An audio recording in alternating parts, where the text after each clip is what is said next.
ദിവസവും ചൂടേറിയ ചർച്ചകൾക്കുള്ള കണ്ടന്റുമായാണ് രേണുസുധി സമൂഹമാധ്യമങ്ങളിൽ നിറഞ്ഞു നിൽക്കുന്നത്. അന്തരിച്ച മിമിക്രി ടെലിവിഷൻ കലാകാരൻ കൊല്ലം സുധിയുടെ ഭാര്യ എന്നതിനപ്പുറമുള്ള റീച്ച് രേണുസുധി നേടിക്കഴിഞ്ഞു. ഭർത്താവ് മരിച്ച ശേഷം സമൂഹമാധ്യമങ്ങളിൽ സജീവമായതിന്റെ പേരിൽ നിരവധി വിമർശനങ്ങൾ രേണുസുധി നേരിട്ടിരുന്നു. ഫോട്ടോഷൂട്ടിനു പുറമെ ആൽബങ്ങളിലും ഷോർട്ട് ഫിലിമുകളിലുമാണ് രേണു ഇപ്പോൾ അഭിനയിക്കുന്നത്. ഷോർട്ട് ഫിലിമിനേക്കാൾ കൂടുതൽ ശ്രദ്ധ ലഭിക്കുന്നത് ഷൂട്ടിംഗ് സെറ്റുകളിൽ നിന്നുള്ള രേണുസുധിയുടെ റീൽസുകൾക്കാണ്. രേണു അഭിനയിക്കുന്നതിന്റെ പേരിൽ ലക്ഷക്കണക്കിന് വ്യൂസും ഈ ഷോർട്ട് ഫിലിമുകൾക്ക് ലഭിക്കാറുണ്ട്. ഇപ്പോൾ അലിൻ ജോസ് പെരേരയുമായുള്ള ഒരു ഷോർട്ട് ഫിലിമിൽ നായികയായി അഭിനയിക്കുകയാണ് രേണു.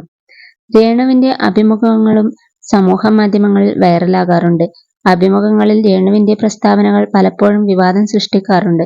അടുത്തിടെ കൊല്ലം സുധിയുടെ പേരിലുള്ള പെർഫ്യൂം അടിക്കാൻ കൊള്ളില്ലെന്ന് പറഞ്ഞതിന്റെ പേരിൽ വലിയ വിമർശനം നേരിട്ടിരുന്നു. ഭർത്താവിനെ തള്ളിക്കളഞ്ഞു എന്ന മട്ടിലാണ് കമന്റുകൾ വന്നത്. ഇപ്പോഴിതാ രേണു കഴിഞ്ഞ ദിവസം നൽകിയ ഒരു അഭിമുഖത്തിലെ വാക്കുകൾ വീണ്ടും വിവാദം ക്ഷണിച്ചു വരുത്തിയിരിക്കുകയാണ്. രേണുസുധി എന്ന പേര് ഉപേക്ഷിക്കണമെങ്കിൽ ഞാൻ മറ്റൊരാളെ വിവാഹം കഴിക്കണം.